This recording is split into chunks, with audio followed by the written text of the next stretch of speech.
하실 줄 믿습니다. 오늘 소명, 살맛 나는 삶으로 부르심 이런 제목으로 요한복음 우리가 묵상하고 있는데 요한복음 4장 27절에서 34절까지 말씀을 함께 읽겠습니다. 요한복음 4장 27절에서 34절까지 말씀입니다. 우리 함께 말씀 한 목소리로 같이 읽겠습니다. 이때 제자들이 돌아와서 예수께서 여자와 말씀하신 것을 이상히 여겼으나 무엇을 구하시나이까 어찌하여 그와 말씀하시나이까 묻는 자가 없더라. 여자가 물동이를 버려두고 동네로 들어가서 사람들에게 이르되 내가 행한 모든 일을 내게 말한 사람을 와서 보라. 이는 그리스도가 아니냐 하니 그들이 동네에서 나와 예수께로 오더라. 그 사이에 제자들이 청하여 이르되 밥비어 잡수소서. 이르시되 내게는 너희가 알지 못하는 먹을 양식이 있느니라. 누가 잡수실 것을 갖다 드렸는가 하니 예수께서 이르시되 나의 양식은 나를 보내신 이의 뜻을 행하며 그의 일을 온전히 이루는 이것이니라. 아멘. 사람은 무엇으로 사는가? 톨스토이의 유명한 단편소설 제목입니다. 하나님께 죄를 지어서 벌을 받아서 이 땅에 내려온 천사 미하엘이 이 땅에서 사람이 무엇으로 사는지 이 세 가지 질문에 대한 대답을 찾아오게 하는 벌을 받았습니다. 그 중에 세 번째 질문이 바로 사람은 무엇으로 사는가라는 질문입니다. 이 소설에서 천사 미하엘이 얻은 대답은 사랑입니다. 사람은 사랑으로 사는구나. 이 대답을 얻고 돌아갔다고 합니다. 사람은 무엇으로 사는가? 이 질문은 창세로부터 지금까지 이 땅을 살았던 모든 사람들 안에 있던 본질적인 질문입니다. 물론 저와 여러분 안에도 있고 또 이 땅을 살아가는 모든 사람들 안에 이 질문이 있습니다. 왜 살아야 되는지, 뭘 하며 살아야 되는지, 어떻게 살아야 되는지, 길을 가며 길을 묻는 나그네처럼 삶을 살아가면서도 어떻게 살아가는지를 묻고 있는 것이 우리의 인생인 것 같습니다. 여러분, 우리는 무엇으로 살까요? 무엇이 우리 인생을 살맛 나는 인생이 되게 만들까요? 여러분은 무엇으로 살고 계십니까? 인생에는 두 가지 맛이 있다라고 얘기합니다. 인생을 살아가는데 두 가지 맛이 필요하다고 말합니다. 그 두 가지 맛이 있으면 우리의 인생은 살맛 나는 인생이 되고 그 두 가지 맛이 없으면 무미건조한 인생이 된다라고 말합니다. 그 두 가지 맛은 바로 재미와 의미입니다. 사람이 사는 데는 재미라는 맛이 필요합니다. 여러분, 사는 것이 재미있으십니까? 재미있으세요? 재미라는 제가 한자를 찾아봤는데 한자가 없더라고요. 순 우리말은 아닌데 이 재미라는 말은 잠이라는 말에서 한자에서 유래했다고 합니다. 이 잠이라는 한자는 더할 자자와 만미자를 써서 한자 그대로는 맛을 더한다 이런 의미인데 이 잠이라는 말은 맛있고 영양가 있는 음식을 뜻하는 말이 잠이입니다. 아마 삶의 가장 원초적인 재미가 맛있는 거 먹는 것. 그래서 우리가 제일 먼저 찾는 재미는 맛있는 거 먹으러 가는 거잖아요. 그죠? 그래서 맛있는 걸 먹으러 이렇게 맛있는 음식점들을 찾아다니는 것이 인생의 재미 중에 하나입니다. 그래서 그런 의미로 이 잠이라는 말이 재미라는 의미로 바뀐 것이 아닐까 이런 생각이 듭니다. 사람이 살아가는 데는 재미가 있어야 합니다. 우리 마음을 기쁘게 해주고 즐겁게 해주는 먹고 마시고 즐길 수 있는 것들이 많이 필요합니다. 그런 의미에서 우리 사는 이 세상은 참 재미있는 세상입니다. 재미로 가득한 세상이죠. 맛있는 먹거리, 마실거리, 즐길거리들이 넘쳐나는 세상입니다. 유명한 맛집들을 찾아다니고 소문난 카페들을 찾아다니고 일본 청년들이 우리나라에 여행을 오는데 가장 먼저 찾는 곳이 어디냐 하면 서울의 유명한 카페라고 얘기합니다. 카페들을 찾아다녀요. 우리 아들이 군대에 가서 지금 이제 지난주에 자대 배치를 받았는데 군대에 가기 전에 한 304일 동안 일본 여행을 혼자 다녀왔습니다. 가서 뭐 했나 물어보니까 일본의 유명한 카페 몇 군데를 다녔대요. 그냥 카페 투어하고 왔어요. 요즘 젊은이 청년들이 여행을 한다면 가장 먼저 찾는 것은 그 여행지의 유명한 카페를 찾아다니는 것. 그것이 중요한 여행의 목적 중에 하나인 것 같습니다. 그렇게 소문난 카페 찾아다니고 계절마다 유명한 여행지 찾아다니며 재미를 찾아서 살아가고 있는 사람들이 세상에 많이 있습니다. 이런 생각이 듭니다. 돈만 많으면, 충분한 돈만 있으면 세상을 재미있게 살 수 있겠다, 이런 생각이 듭니다. 그렇게 살면 여러분 행복할까요?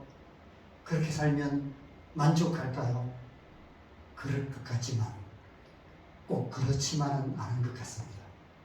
수십억, 수백억 재산을 가진 사람들도 실상은 그다지 행복하지 못한 모습들을 우리는 많이 보게 됩니다. 왜 그럴까요? 사람은 재미로만 살 수 없기 때문입니다.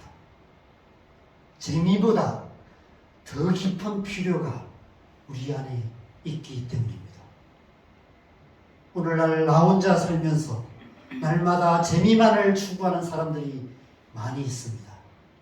재미로만 사는 삶은 1차원적인 삶일 뿐입니다. 그렇게 사는 삶은 결코 사람다운 삶이 될 수 없습니다. 동물들과 다를 바 없습니다.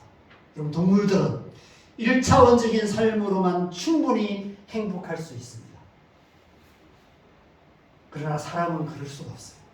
1차원적인 행복으로 살아갈 수 없습니다.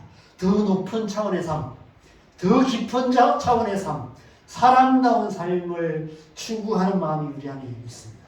사람다운 삶을 살아야만 행복할 수 있습니다. 여러분이 키우는 애완견을 한번 생각해 보십시오. 여러분, 애완견은 배부르고 등 따시고 주인의 사랑을 받으면 그것으로 충분합니다.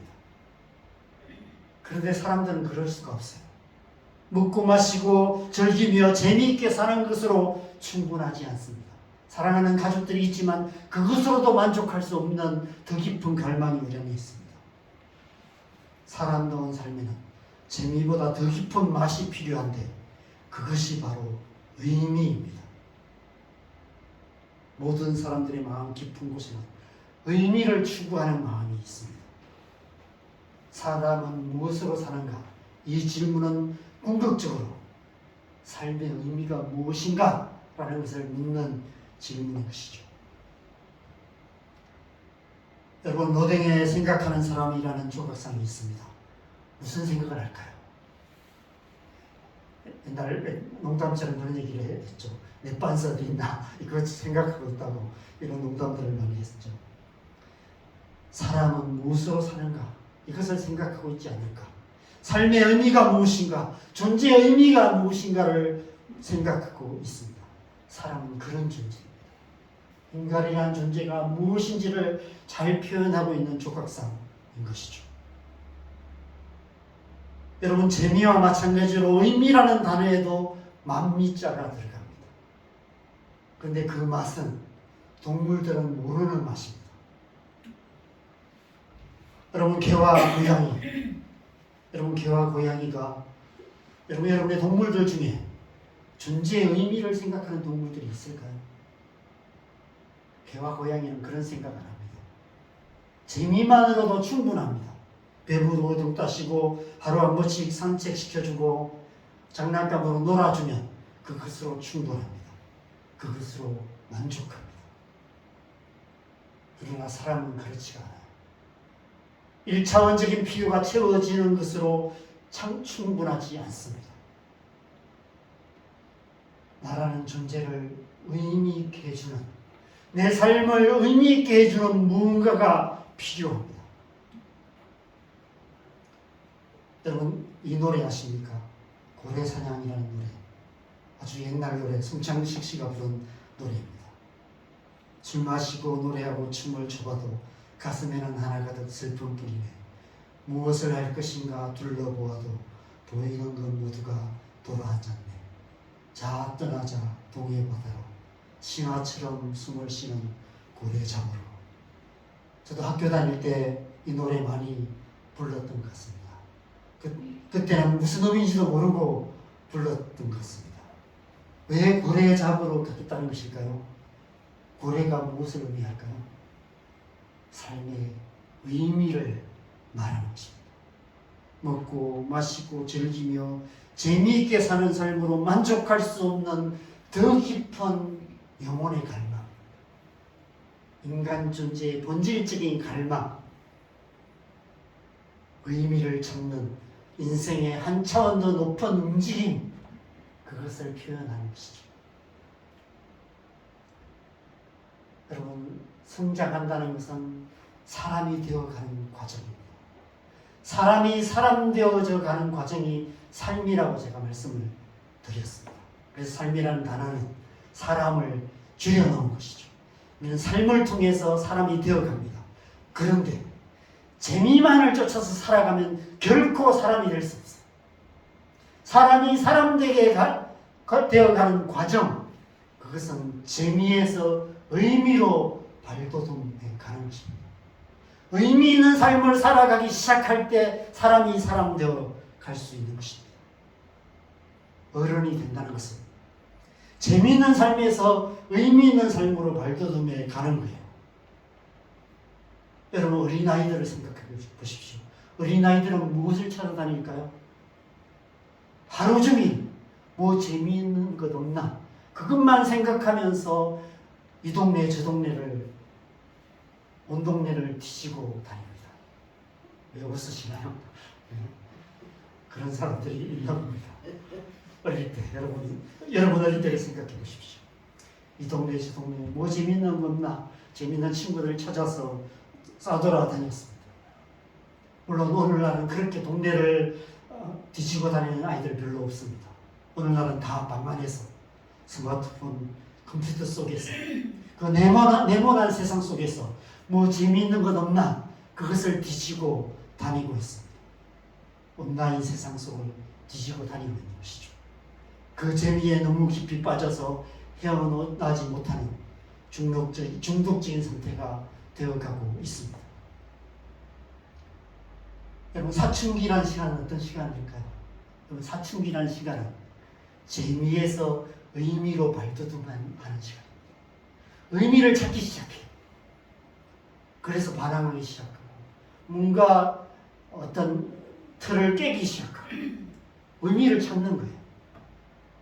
그런데 문제는 우리 아이들이 사춘기라는 시간을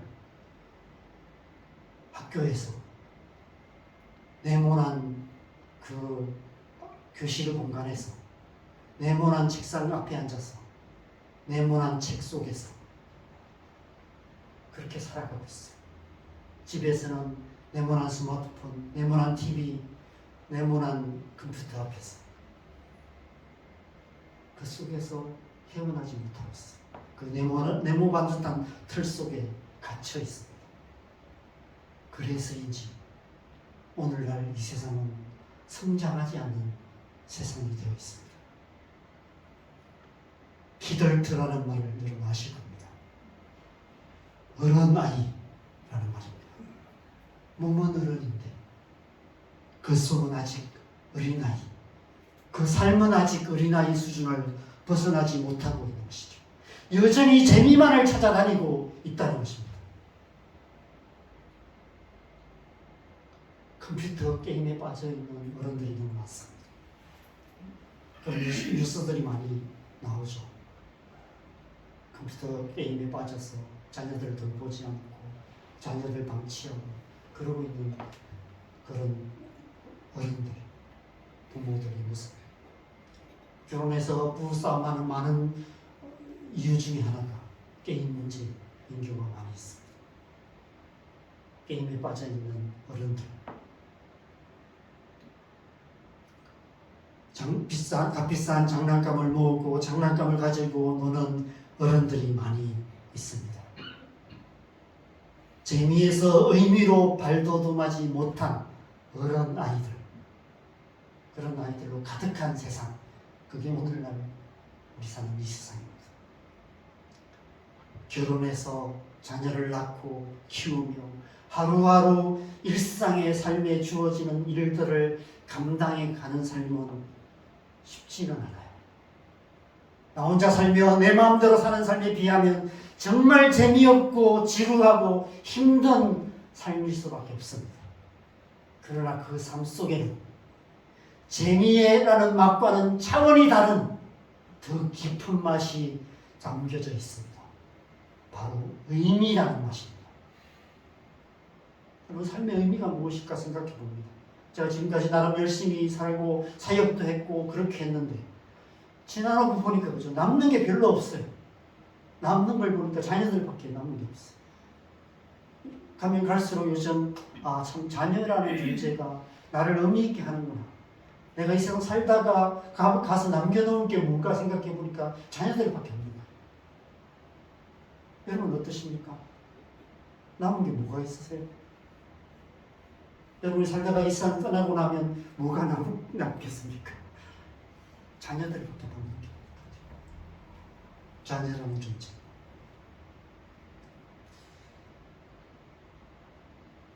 어릴 때 저희 아버지께서 썬 나물을 드시면서 너무 맛있어 하셨어요. 너무 맛있다고 먹어보라고 했는데 써서 못 먹겠는 그런 나물들 있잖아요. 그죠? 근데 제가 나이가 들어보니까 그게 너무 맛있는 거예요. 그 나물들이. 모구나물, 모이라고 하죠. 그죠? 저는 모이나물 너무 좋아하거든요. 그게 너무 맛있어요. 인생의 쓴맛을 많이 봤기 때문에 그런 것 같습니다. 인생의 맛을 아는 나이가 된 것 같아요. 그런데 여전히 그 맛을 모르는 사람들이 너무 많습니다. 인생의 쓴맛이 무엇인지 모르고 재미만 찾으면서 여전히 초딩 입맛으로 살아가는 그런 사람들이 이 세상에 많이 있습니다. 여러분 옛날에 이런 광고 아시죠? 니들이 그 맛을 알아. 인생의 참맛을 모르는 사람들에게 예수님께서 이렇게 묻고 계시는 것 같습니다. 니들이 인생의 맛을 아냐? 오늘 제자들에게 그것을 묻고 계세요. 예수님께서 찾아가신 사마리아 우물가의 여인도 그런 여인이었습니다. 인생의 맛이 무엇인지 모르는. 그녀는 재미만을 찾으며 살았어요. 그럼에도 불구하고 그것으로 만족할 수 없는 더 깊은 갈망으로 몸부림치며 살았습니다. 그런데 예수님과의 만남을 통해 그녀는 비로소 자신 안에 있는 더 깊은 영혼의 갈망을 깨닫게 되었습니다. 그래서 오늘 본문 28절을 보면 예수님을 만난 그 여인이 물동이를 버려두고 마을로 달려가기 시작합니다. 여러분, 이 여인이 버려둔 물동이 이게 무엇을 의미할까요? 그동안 육신의 목마름을 채워왔던 모든 것들을 말하는 것입니다. 삶의 재미만을 찾았던 어린아이의 모습을 상징합니다. 그것을 버리고 마을로 달려가고 있는 여인의 모습.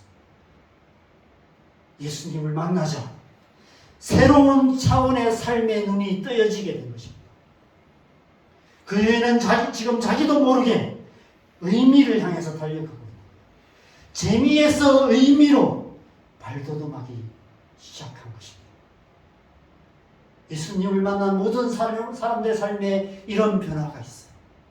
여러분, 예수님을 만나고 우리의 삶이 어떻게 변화되었습니까? 저는 예수님을 만난 후에 그죠? 제 삶의 목적이 달라졌어요. 하나님의 나라. 하나님 나라가 뭔지도 몰랐어요. 지금도 모르겠어요. 하나님 나라가 무엇인지 저는 지금도 잘 모릅니다. 그럼에도 불구하고 하나님 나라를 위해 살아야 되겠다 이런 마음이 들었어요. 들어본 적도 없었어요. 그냥 제가 성령이신 간증집에서 은혜 받고 나서 그 다음날부터 말씀을 읽기 시작하고 말씀 속에서 하나님 나라를 위해 살고 싶다 이런 마음이 너무 간절했어요. 그래서 제 발로 제가 작은 교회로 옮겨서 교회 생활에 들어가고 제가 청년부 활동하고 청년부 회장도 하고 그것도 부족해서 제가 선교단체 들어가고 선교단체에서 훈련받들은 가서 제일 처음 면접하는 분이 제게 이런 질문을 했습니다. 왜 훈련받으러 가십니까? 형제는 왜 이 훈련을 받기를 원하십니까? 저도 모르게 저는 하나님 나라 위해 살고 싶습니다. 그 대답을 했었어요. 그게 뭔지 몰랐어요. 저는 제 삶의 목적, 제 삶의 길이 하나밖에 없다고 생각했어요. 저희 아버지, 부모님이 원하는 삶. 초등학교도 안 나오신 부모님이 농사지어서 장남 대학 보냈기 때문에. 부모님 원하는 삶 뻔하잖아요. 좋은 직장 가서 직장 생활 잘하고 그렇게 살아가는 삶. 그 삶밖에 없다고 생각했어요. 그런데 주님 만나고 나서 제 삶의 목적이 달라졌어요. 방향이 달라졌어요. 의미가 달라졌어요. 하나님 나를 위해 살고 싶다. 이 여인도 마찬가지였습니다. 예수님을 만나자마자 물동이를 버려두고 마을로 달려가서 예수님을 전하는 삶을 살기 시작했습니다. 재미에서 의미로 발돋움했죠. 그런데 그 다음 말씀을 보면 제자들은 아직도 그 의미가 무엇인지 깨닫지 못하고 있었습니다. 예수님이 지금 무엇을 하고 계시는지를 여전히 몰랐던 것 같아요. 32절에 내게는 너희가 알지 못하는 먹을 양식이 있느니라. 이 말씀이 무슨 말씀인지 몰랐어요. 누가 우리 몰래 잡수실 갖다 줬나? 이런 얘기를 서로 하고 있죠. 그래서 34절에 예수님이 말씀하세요. 나의 양식은 나를 보내신 이의 뜻을 행하며 그의 일을 온전히 이루는 이것이니라. 어쩌면 이 제자들의 모습이 우리의 모습인지도 모르겠습니다. 교회는 다니지만 신앙생활은 하고 있지만 우리의 삶의 의미가 무엇인지, 의미 있는 삶이 무엇인지를 모른 채 그냥 재미만을 쫓아서 살아가고 있는 우리의 모습. 그런 우리를 향해서 예수님께서 말씀하고 계신 것이죠. 나의 양식은 나를 보내신 이의 뜻을 행하며 그의 일을 온전히 이루는 이것이니라. 니들이 인생의 맛을 아느냐. 예수님께서는 지금 인생의 다른 차원의 맛을 말씀하시는 것입니다. 하나님의 뜻을 행하며 하나님의 일을 온전히 이루는 삶, 먼저 하나님의 나라와 의를 구하는 삶에 대해서 말씀하시는 것입니다. 예수님께서 하늘 보좌를 버리시고 이 땅에 오신 이유가 바로 이 때문이라는 것이죠. 여러분, 예수님께서 이 땅에 계시는 동안 재미있으셨을까요? 병자들을 고치시고 귀신을 쫓아내시고 죽은 자를 살리시고 풍랑이는 바다를 걸어다니시고 우리라면 재미있을 것 같아요. 제가 그리스도라면 참 재미있겠다. 이렇게 사역할 수 있으면 참 재미있게 사역할 수 있겠다. 이런 생각이 듭니다. 예수님께서 재미로 그렇게 하셨을까요? 사역이 재미있을까? 여러분, 목사하면 재미있을 것 같으세요? 가끔 재미있을 때가 있습니다. 여러분들 인생이 재미있을 때가 있는 거지. 근데 힘들어요. 말씀 준비하는 건 힘듭니다. 어째 지금 내내 제가 이 말씀 꼭 실험하느라고 내가 왜 이 짓을 하고 있을까? 이런 생각하면서 밤새 실험하다가 오늘 아침에도 일찍 일어나서 이 말씀을 실험하고 가면 갈수록 말씀 준비가 더 힘듭니다. 예수님께서 하늘 보좌를 버리시고 이 땅에 오신 것 자체가 이미 재미를 포기하시고 의미를 쫓아서 오신 거예요. 모든 재미 다 버리시고 오직 한 가지 의미를 위해서 이 땅에 오셨어요. 그게 뭡니까? 우리를 구원합니다. 우리를 구원하시는 그 한 가지 의미 때문에 예수님께서 이 땅에 오신 것입니다. 우리가 그리스도인으로서 이 땅을 살아가는 것 또한 마찬가지입니다. 우리 모든 그리스도인은 믿음으로 구원받은 하나님의 백성들입니다. 장차 하나님의 백성이 되는 것이 아니라 이미 하나님의 백성이 되었습니다. 여러분, 이미 하나님의 백성이 되었다는 것은 어떤 의미일까요? 이미 우리는 천국에 있다는 것입니다. 그래서 에베소서 2장 5절 6절에 이렇게 말씀합니다. 우리 에베소서 2장 5절 6절 말씀 같이 읽겠습니다. 시작. 허물로 죽은 우리를 그리스도와 함께 살리셨고 너희는 은혜로 구원을 받은 것이라. 또 함께 일으키사 그리스도 예수 안에서 함께 하늘에 앉히시니. 그리스도 예수 안에서 함께 하늘에 앉히셨다 라고 얘기합니다. 예수님이 어디에 앉아 계세요? 보좌 우편에 앉아 계시죠. 하나님 보좌 우편에 앉아 계십니다. 예수님과 함께 우리 또한 그 보좌에 앉아 있는 자라고 말씀하고 계세요. 이미 예수님과 함께 하늘에 앉은 자가 되었다라는 것입니다. 굳이 이 세상을 더 살아갈 이유가 없는 사람들이에요. 그래서 우리는 예수님을 믿는 순간 바로 저 천국으로 들어가면 되는 거예요. 그런데 왜 우리는 이렇게 여전히 연약한 육신을 입고 이 땅을 살아가야 할까요? 예수님께서 하늘 보좌를 버리시고 이 땅에 오셨던 것처럼 우리 또한 그 하늘 보좌를 버리고 이 땅에 보내심을 받았기 때문입니다. 하나님께서 우리를 통해 이 땅에 하나님 나라를 이루게 하시기 위해 먼저 우리를 예수님을 믿음으로 구원받아서 이 땅에서 하나님의 나라로 부르신 후에 다시 우리를 이 땅으로 보내신 것입니다. 그것을 다른 말로 소명이라고 말하는 것입니다. 소명이란 우리를 하나님의 백성으로 부르시고 다시 이 땅으로 보내신 것입니다. 왜요? 이 땅에 하나님 나라를 이루게 하시기 위해서. 우리가 이 세상과 다르게 살아야 되는 이유가 바로 이 때문인 것이죠. 그리스도인으로서 그리스도인답게 살아야 되는 이유, 교회가 교회답게 되어야 되는 이유가 바로 이 때문인 것입니다. 요한일서 2장 15절에서 17절에서 말씀하시는 것처럼 이 세상 사람들과 똑같이 세상이나 세상에 있는 것들을 사랑하며 살아서는 안 되는 것입니다. 세상에 재미있는 것들만을 추구하는 1차원적인 삶에 머물러 있어서는 안 되는 것이죠. 재미에서 의미로 발돋움해야 하는 것입니다. 왜냐하면 예수님께서 우리를 그렇게 부르셨기 때문인 것입니다.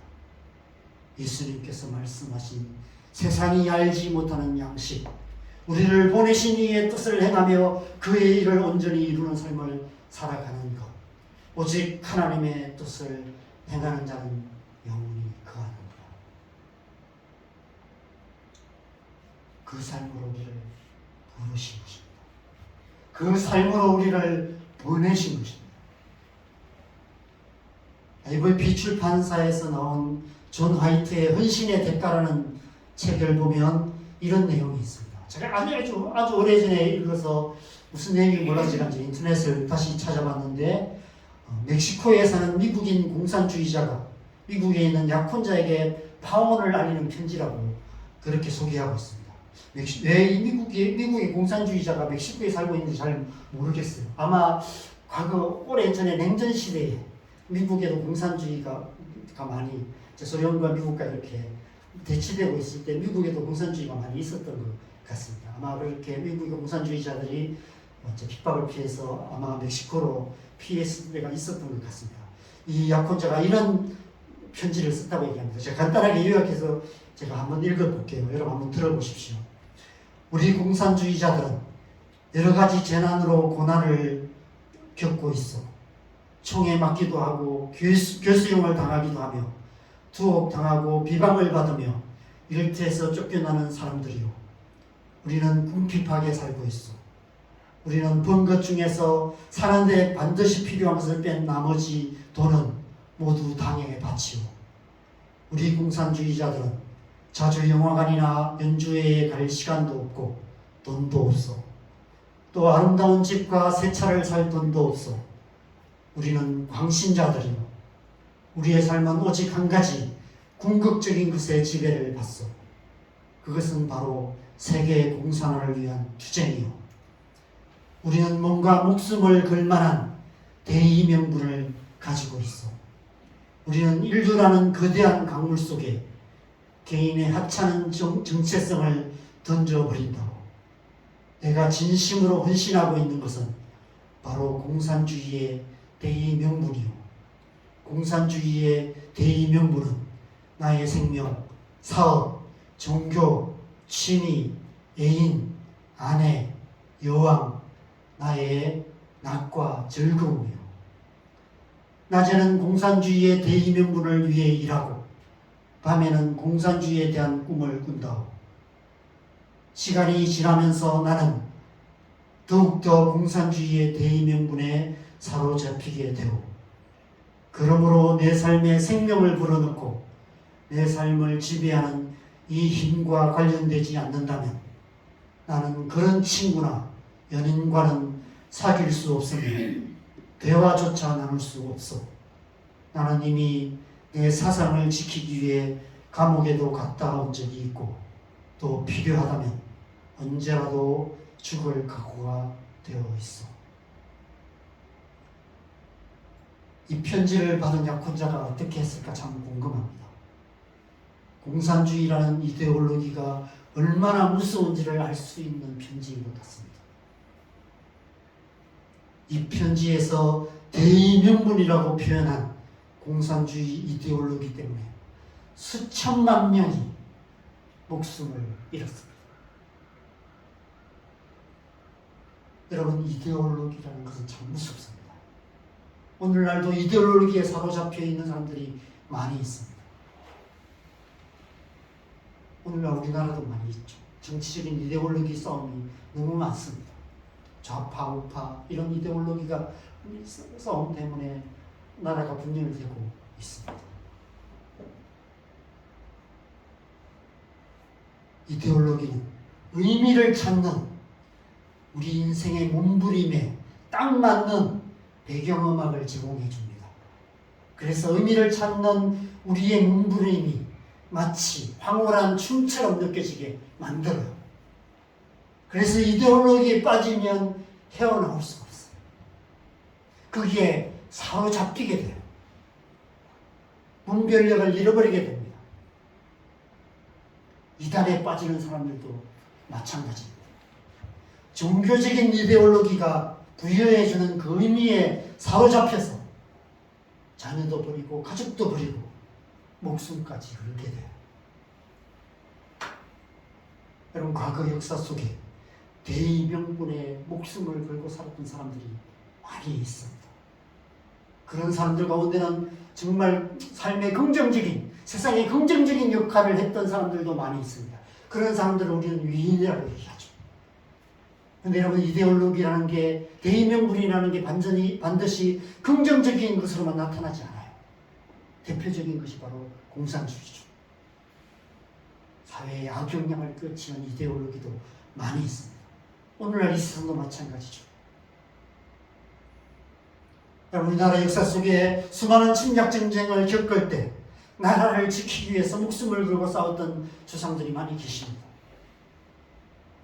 우리가 군대에서 지난주에 자대로 배치를 받았는데, 전쟁이 난다면 아마 사랑하는 엄마 아버지 지키기 위해서, 동생 지키고 가족들을 지키기 위해서 총 들고 나가 싸워야 되겠죠. 대의명분에 목숨을 걸어야 되는 것이죠. 그런데 지금 예수님께서 말씀하시는 의미 있는 삶은 그보다 더 깊은 차원을 말합니다. 의미를 묻는 질문에 있어서 중요한 것은 그것이 긍정적인 의미냐 부정적인 의미냐도 중요하지만, 가장 중요한 질문은 뭐냐 하면 그것이 영원한 의미냐 아니냐는 것이죠. 정말 그것이 영원한 것이냐 아니냐가 중요한 거예요. 여러분, 이 세상이 우리에게 부여해 주는 의미도 유익한 것이 많이 있습니다.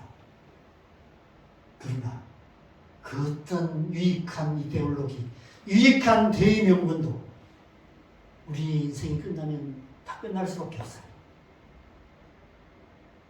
우리 조상들이 생명 걸고 지켜왔던 이 대한민국이라는 나라조차도 예수님이 다시 오시는 종말의 때가 되면 대한민국이라는 이름 자체도 없어지고 말 것입니다.